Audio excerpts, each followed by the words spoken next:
We are now down to our last speaker for today, and he's a personal friend of mine. He's the co-founder and CEO of a company called Trezex, Mr. Harish Kalkattawala. Harish Kalkattawala. He's basically a technology veteran with over 30 plus years of experience across Reliance, SAP, and Ernst Young. His academic background is that he's a master in commerce with LLB. Harish is known for his design thinking lead innovation with deep understanding of problem finding, problem solving. Now, with deep process tech understanding, he is known for his thought leadership in the area of technology, supply chain, import and export, and is very often invited as a speaker at various chambers of commerce and industrial associations, startup events, academic institutions, and technology events.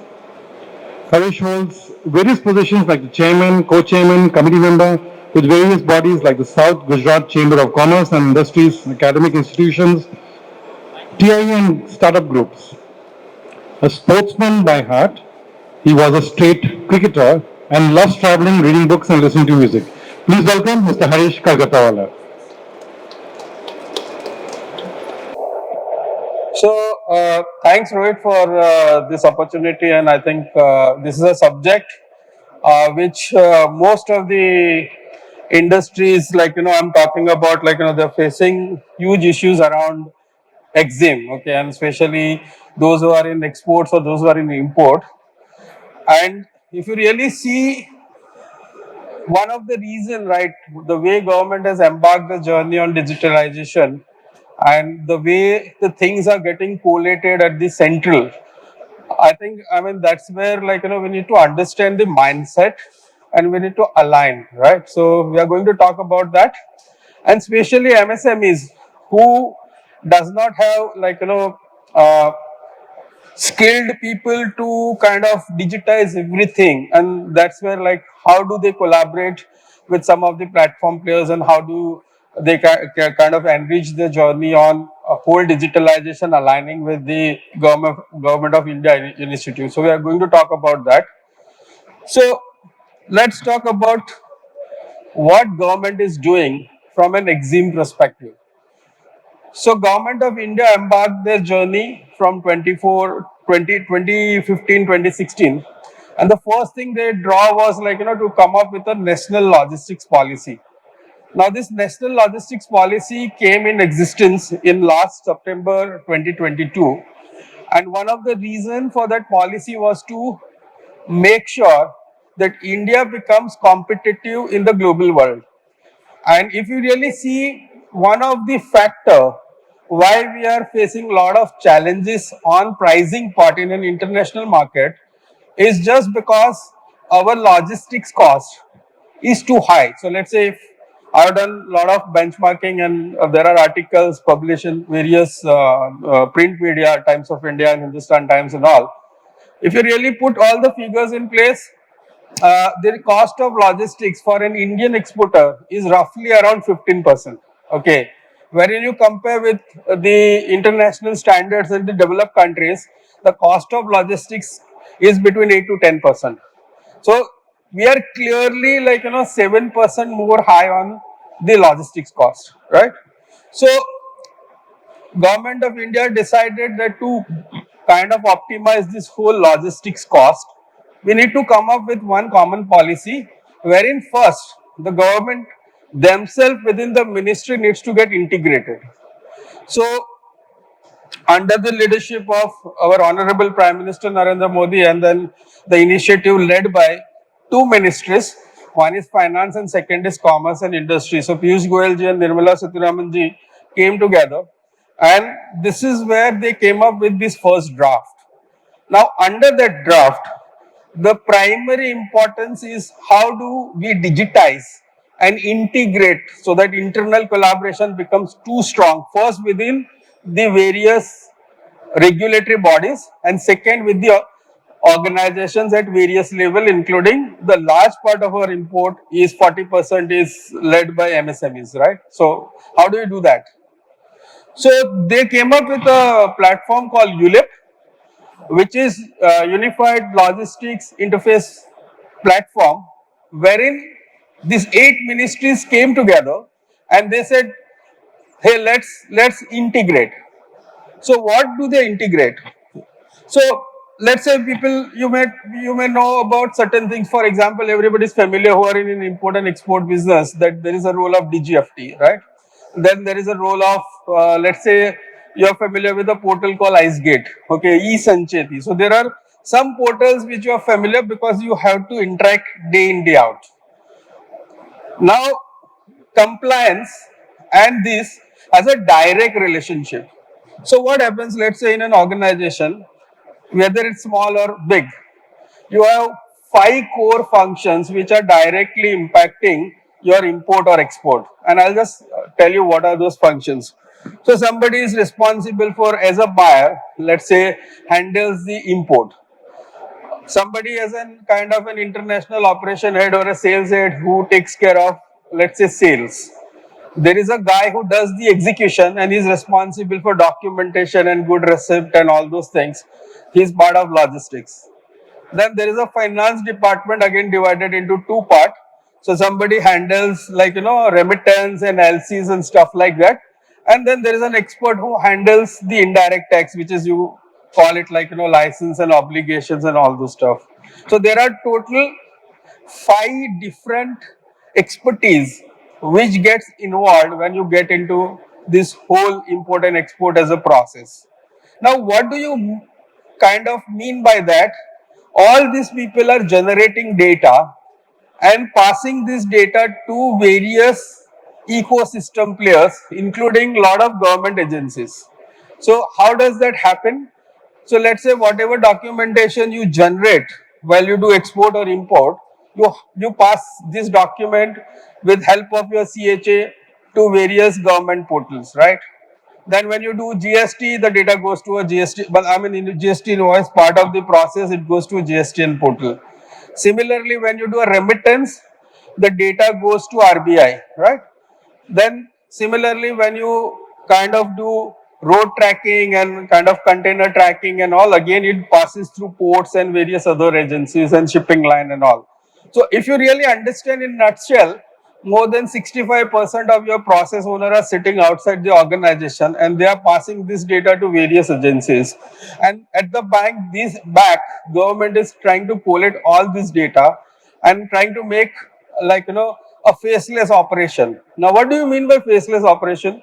So when you actually say that in a digital journey, everything has to go online and all process step has to get executed seamlessly, obviously there is some governance which is applied on that. So let's say, giving you a simple example, let's say you file a shipping bill or a bill of entry.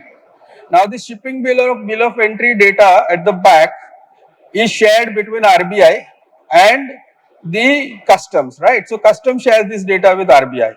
Now there are 2 components in that which says that, okay, to consider this as a legitimate business, you have to make sure that whatever payer who is going to pay you for this transaction, along with the breakup, has to be mentioned as part of the shipping bill, and RBI has made an AD bank responsible to collect that money, okay, or to keep a watch to make sure if you have paid an advance to an importer, the goods are received and there's a stipulated timeline. Let's say for import it is 1 year and for export the payment collection time is 9 months. And if you don't do, then you are on a watch list, right? So, how does all this mechanism work? The mechanism behind this is all these systems which are getting integrated, right? So, just looking at what are those initiatives government is working on, and under this 8 ministry, I can't cover all because they're too vast a subject, but I'll just highlight some of the key initiatives which are taken. So let's say when you talk about Ministry of Commerce and Industries, which is led by Piyush Goyal ji, the topmost priority for him is to set up a digital infrastructure out of all 5 initiatives currently which is going on. So first was to put up a policy which is now already in place from last year. Now is to put a digital infrastructure. So various portals are in place and government has created one kind of a unified portal, which is what we are calling as an ULIP. So ULIP is nothing but a consortium of 8 ministries coming and sharing their data, trying to make sure that we do a complied business. Okay, and again, I'm harping on that. The government wants every export money to come in as per the documentation what you have submitted. Similarly, when you are doing an import, government wants the material to come in again whatever payment you are doing, and then there are certain regulatory frameworks about pricing and stuff like that. But we need to, if we really need to grow and we really need to talk about 5 trillion economy or 3 trillion economy, our trade has to grow, and in that export has to grow, right? And money has to come. It's not like just for a claiming some benefits or drawbacks. We just do a documentation and money doesn't come in, or the money is received in some third country account. Okay, so that is where the compliance came in picture. Now people start saying, like, that earlier there was no hassle, we used to do whatever we want. But if you really think from a country perspective, the real growth of the country will only happen when the money comes in the country, right? So this is why. And earlier it was more of like, people talking to people, and there were ways and means to manage. Now that ways and means to manage is completely gone off, because system is driving everything and everything is getting documented. So that is the whole reason. So really, if you see about Ministry of Shipping, Waterways and Ports, so they are also tightly integrated. Every vessel, every container which is coming in or going out is electronically tagged. So earlier there were a lot of incidents, okay, which used to say that, okay, dummy container number has come, and then there was like, some illegitimate transaction or material has landed and stuff like that. So with this RFID and couple of more technologies, along with, like, the owner and the shippers and all, with an ice gate and all, how tightly this can be integrated, so the last leg traceability and the responsibility is established. Okay, so that is the whole purpose. This whole initiative was taken, and Ministry of Port, along with Shipping and Waterways, they are driving almost like 20 large initiatives. So idea is again port data getting integrated with IceGate. IceGate is our, like, Bible for getting a data of import and export, right? So whatever we do, shipping bill of entry, filing, that is all on IceGate. And now port data getting integrated. And when I'm talking about port, the government has taken an initiative in such a way that it is not only the port which is like a water ports or a sea ports, it is also the cargoes and the airports. Okay, so another thing what government came up with, the main body who is driving the whole compliance, which is indirect tax and custom, CBIC. So they are one of the largest body focused on complete digitization. So whether we talk about IceDash or IceGate, whether we talk about eSancheti, whether we talk about Turant is something like, because the data is getting collated at the back, uh, there is an AI engine, artificial intelligence based engine running, which immediately finds out an abnormality for the same transaction.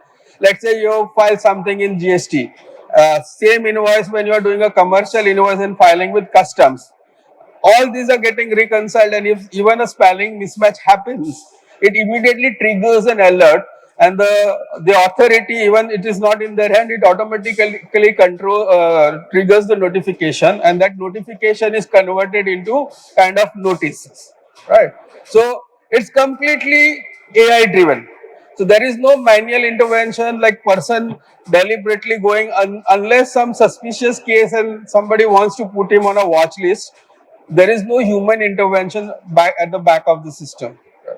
And this is where I think, if you I need to give some statistics. So, right, March 31st, almost like 12 lakh IEC code government has to kind of block. So if you really see from 1st of April, IEC code, which is import export code validation, is mandatory. So whomsoever is operating, they need to make sure that okay, your code is active, right? So that is the reason all these kind of things are happening. Now there is again like purpose, like why 12,000 almost like 12 lakhs code they have to deactivate, because earlier people used to do some transaction, close down the entity, again open up new entity, again do the transactions and all. Now this is practically not possible because Ministry of Commerce, Ministry of Finance, all are integrated. So the director data, whomsoever was the director there, whomsoever is now the director in other country, these are easily plugged.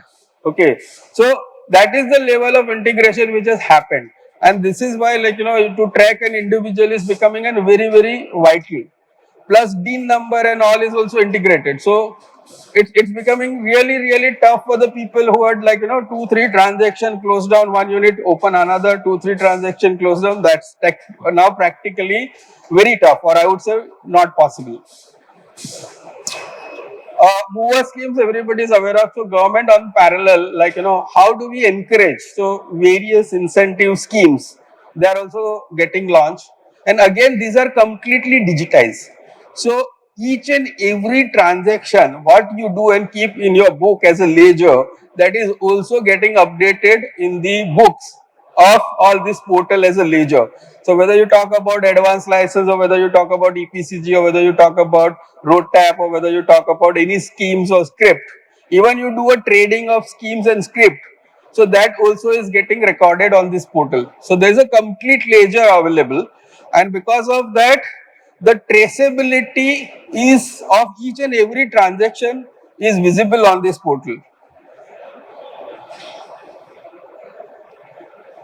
Now, see, if you really see EXIM is regulated by two bodies. So one is DGFT and second is RBI. The role of DGFT and RBI is to put up a framework wherein custom and AD banks, their role is to do an execution. Okay. So between these two body, so role of DGFT is very important from defining a trade perspective. So whether it's like you go for an FTA. So right now we have only two FTAs so far, but in next 3 years we are going to have almost like 48 FTAs signed with various countries. Now, how do that help us?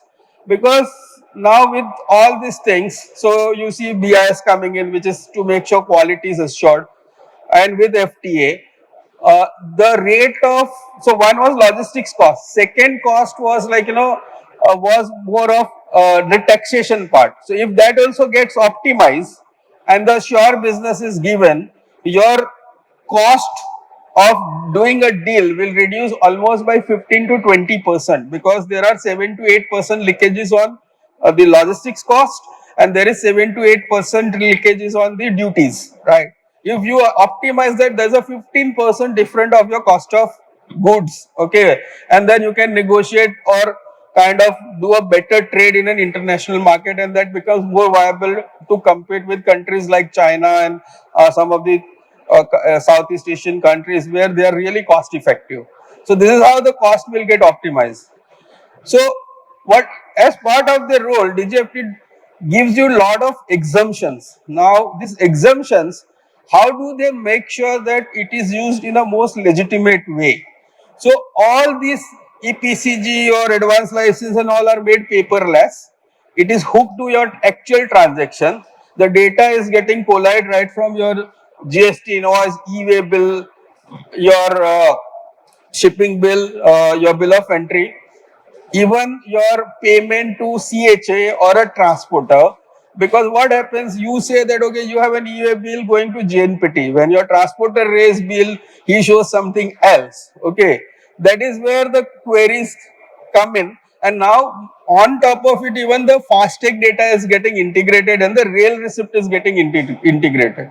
So what happens, that even if you try to make, say like that, let's say I'm doing a business in Ahmedabad and I'm raising an invoice from Mumbai and I'm shipping from Mumbai to, let's say, JNPT, but actually you are doing the work in Ahmedabad. So that kind of anomalies also will be easily trapped. because in a subcontracting and some kind of process, actual work is happening somewhere else, actual transaction or the goods is moving from somewhere else, where you are showing a place of business which is somewhere else, right? So all these things are easily reconciled and tracked without you being knowing it, and all these ecosystem player together are only providing data to the government, right? So this whole e-verification and all are like part of that. Another important point is they also want most of the data or most of the certificates and all to get generated automatically. So let's say certificate of origin. So chamber and couple of whomsoever is authorized, so they are getting digitized, right? Similarly, BIS and all these things are also getting digitized.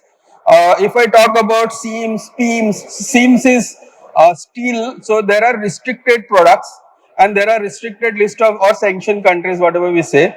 So you have to in advance registered on that platform, get some sort of a permission, then only you can do that transaction. Otherwise, you're and based on HSN code, all controls are in place. So you have to make sure that whatever transactions you are doing, you are getting yourself registered on this portal based on your product in which you are operating. Now, as I said, Ministry of Civil Aviation. So earlier, people used to say that okay, if I do an air cargo, I'm little bit on ease because the documentation required is less, and when I go through a shipping sea route, my documentation is little bit cumbersome. But that is also plugged now. So as I said earlier, all the data is coming to one system, so that you can't play around with the system that okay, for this HSN code, if you're going by air or if you're going by sea, even if you go by road, the process at the back remains the same. Now there are couple of more initiatives. I spoke already about the road, right? So road, there are two parts. One is infrastructure part and second is systems and process part. So on systems and process part, apart from FASTag, there are couple of more things happening. So let's say right now, something like even FASTag, you have to wait and then pass on. So can it be seamlessly once you pass on that corridor, the data is automatically fetched by number plate or tag, right? So all these initiatives are already in place. So that is more of like RFID kind of thing based on the sticker. So the data, so you don't have to wait. So that is more from your perspective. But from the government perspective, your vehicle is tracked at the last leg by a truck number or whatever you put in. So, and this also ensures some sort of like, traceability. So, if I had to give some data earlier, I work for an organization like Reliance and all. So, truck used to go missing trucks complaint would be like in a range of 500,000 at the end of the year with the kind of volume. But then you have like a driver data available which you can kind of plug in. So driver license with truck owner data available. So it's very hard now to kind of like going with the wrong number plate and to pick up a load, because that data is also getting verified on a real time basis. Similarly, so there are more ministries, but I mean, I'll have to take some pause here. So, Land Port Authority is also working on a lot of things which is related to labor charges, and then the automating the whole process around that. Again, getting digitized. Time traceability is going to be one of the key for that. So these are the kind of key initiatives which ULIP is doing. Now the question is, lot of things are getting digitized, and as an MSME or a mid market or or an importer and exporter, how do I bring the skill to kind of integrate and ensure that I am part of this ecosystem and I get out of this hassle? And this is where we thought like we'll come up with the whole solution wherein we'll bridge the gap. And this we got founded in 2019. So we came up with this brand called Trizex. So we are three co-founders. Sorry. So we thought we will plug this gap. So we shared this whole idea with government of Gujarat, and we did a POC with them. So they encouraged us, they gave us a grant, and they said let's do a POC. They got us involved with various chamber of commerce to kind of validate this whole process. And we did a validation for almost like 40 odd companies, almost for 2 years. And last year we came officially with a commercial launch in the market. And our main focus was what? To address the pain area of MSME. Now, if you think from an MSME perspective, there are five major pain areas. So, apart from here, what I'll just explain. The first and foremost is it's an kind of an entrepreneur-driven business or a promoter-driven business where the organization is very lean, not like you have thousands of people to operate. So you have to perform each of these activity. Now, as a promoter or as an owner, though you may put a close tab, but if you really talk about MSME, more than 99% of an MSME today generates their export invoice or all the documentation either on a Word file or some Excel or something, right? And this is where the discrepancy starts from there. So they use Tally or Zoho or some homegrown ERP as a backend, and on top of it, they use all these Excel jargons. Now, with Excel, your every individual is sharing the data to all these agencies in a various formats, and this is where they start making trouble for themselves because CHA will do with his own mindset, the finance guy will share data with his own mindset, the person generating invoice will do copy paste and make some mistakes and all. And this is where this data is getting kind of generated, which is not from a common database or from a single platform, and you are inviting problem for yourself. So that's how the source of the problem lies. Another important thing, so if you really get into a shoe of MSME, most important problem for them is the visibility. Now, when I say visibility, visibility of document. So, what are the documents I'm supposed to kind of file, kind of look at? I have to deal with bank. I have to deal with all these regulatory bodies, right? So I need a complete visibility of even an BIS certificate, even an so I have to deal with inspection agency. If I'm in hazardous good, I have to obtain all these things from various bodies. So how do I keep a tab on that? And how do I make sure even on the finance side, like there are regulatory rules led by RBI, there are FIRA and all those stuff. So how do I comply with that? So this is the first part. Second part of the visibility, which is the shipment part. See, the working capital for them is very important. So if I exactly know that, okay, that on a particular date my vessel is going to arrive or my container is going to arrive, I can plan my whole working capital around that. And if you just focus on that area, I think there is a significant reduction in your working capital because normally, because of visibility, your whole lead time of import or export is 45 to 60 days if you take end-to-end transaction.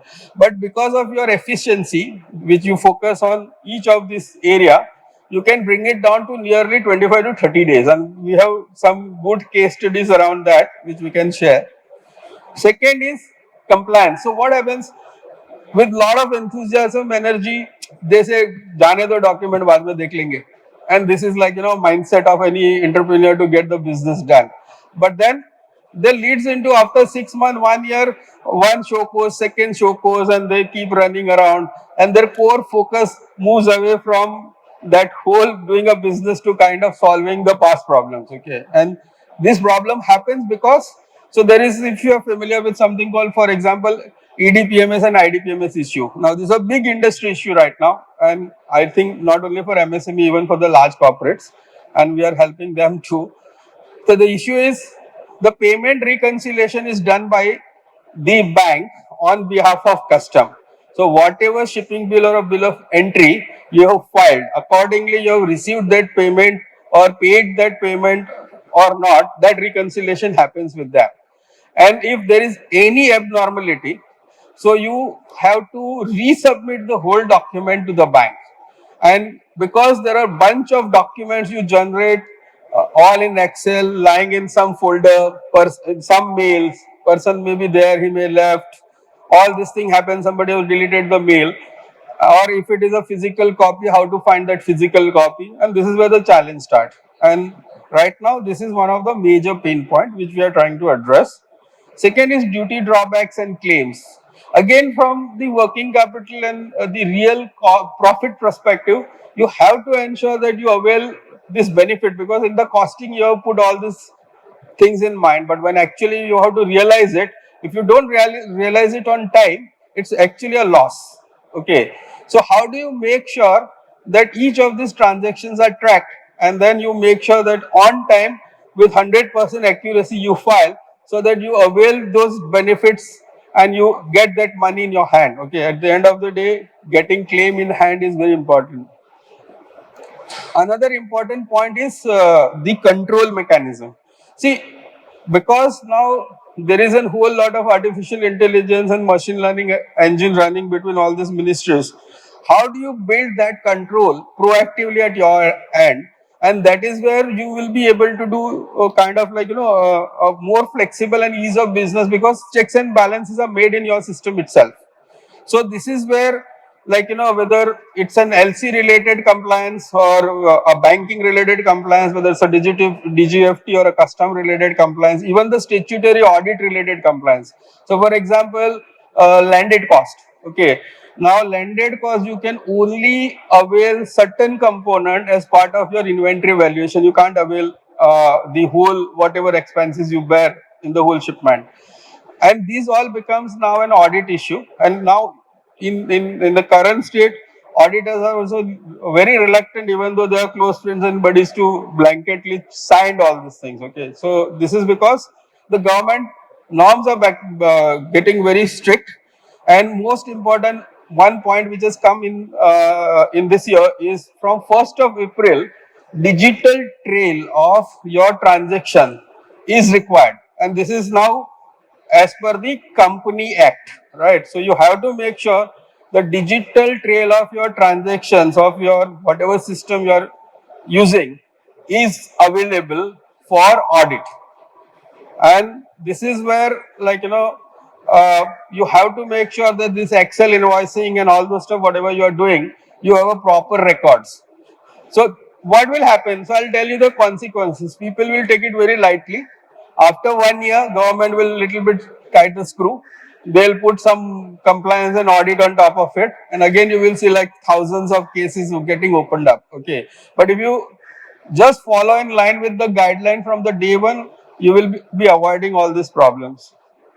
Uh, See, prediction and tracking here, again the working capital and the cost, logistics cost optimization.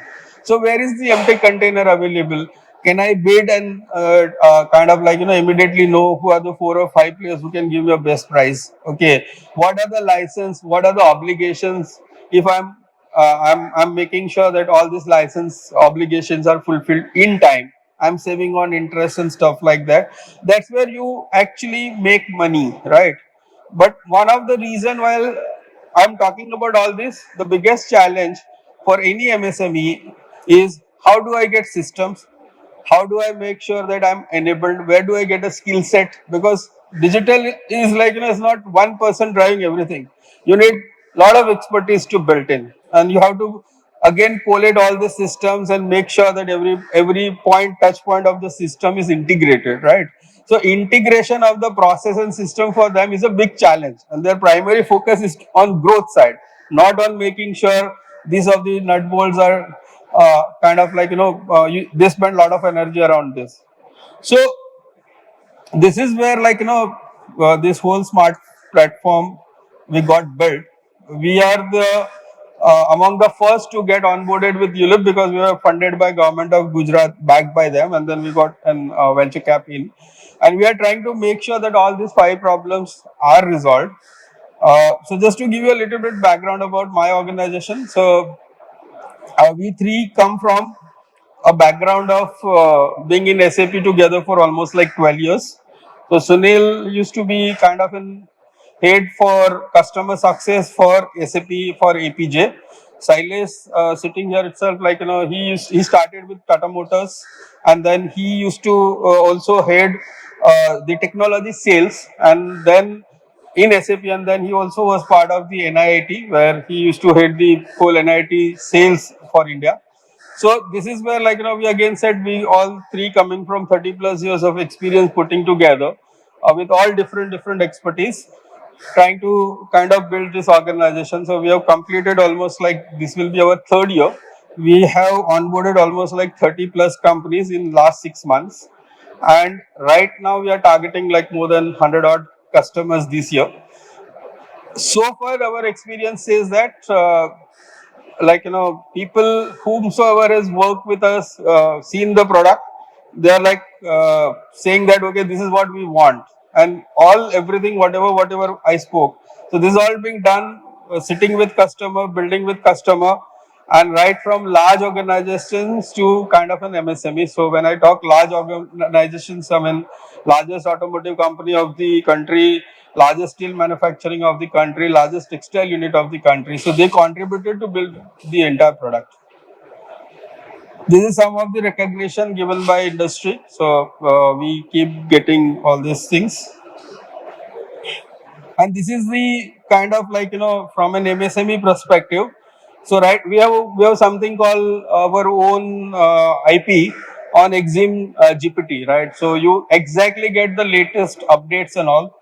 Wherever there is some change in CBIC, you exactly get in your system like that this is being changed. Your HSN code, this particular thing has changed. So you don't have to worry about anything. All this changes happening all across is taken care on this platform, and it is also integrated with systems like SAP to Tally to various other systems. So you don't have to worry. We try to make sure that the MSME is part of the entire ecosystem, and they don't need to go to individual and request for plugins, right? Whether it's bank, whether it's insurance company, whether it's CHA, whether it's the ULIP as a whole association of ministries, everything is taken care on a single platform. Most important part here is we also did a lot of automation. So for example, you get one query saying ki with this reference number which is 4 years old, you have to submit a document. Now that reference number for you means you have to search a lot of things to figure out what that reference number is. Sometimes bank also talks with the reference number, insurance company talks with the reference number, even the DGFT and the customs give you a notice with some reference number. And to pull out those record, I have seen struggling the large organizations. So I mean, a small organization has its own challenges, and that's where we have built a patented product which is an kind of structured unstructured search. So it searches that whole thing from any format of the document to a database to make sure that you are able to pull everything and trying to present the record whatever best available from you from these electronic records. Similarly, OCR is so whatever digital document, the physical document you receive, it goes in the system in a digital form as well as in a data form. So your data is up to date, and any point in time, if you have to respond to any agency, you can quickly respond. So in nutshell, along with whatever systems you are using, if you plug in with our platform, your all these 4 or 5 large pillars what we spoke about is completely taken care of. So I'll just end this presentation here because I can talk a lot on this. You have any queries, any questions? I think you can just feel free to write to me, or kind of I can answer some of here also.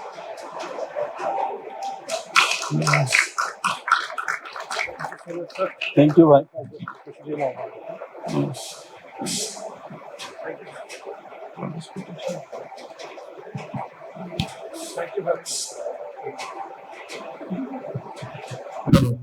Thank you, Harish. And once again, I'd like to call up on stage Mr. Narayan Mane, VP of Kalyan Amarnath Manufacturers Association, to felicitate Harish Kakatawara.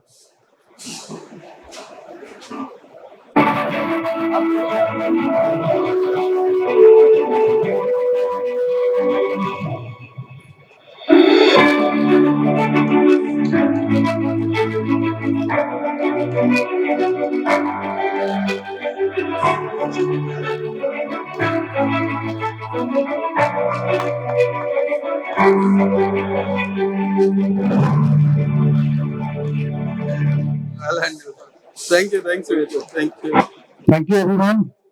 Well, tomorrow is day 2 of the conclave. We're going to talk from the Joint Director of Industries regarding delayed payments. We have insights into innovation, startups ecosystem in Maharashtra. We have the sourcing heads of Thermax, HPCL, IOC, BPC, Konkan Railway, Masna Dock will be coming and speaking about their vendor needs. And finally, we have the roles and schemes of MSME DFO by the Assistant Director, MSME DFO. So once again, thank you all for being here and see you tomorrow. Thank you.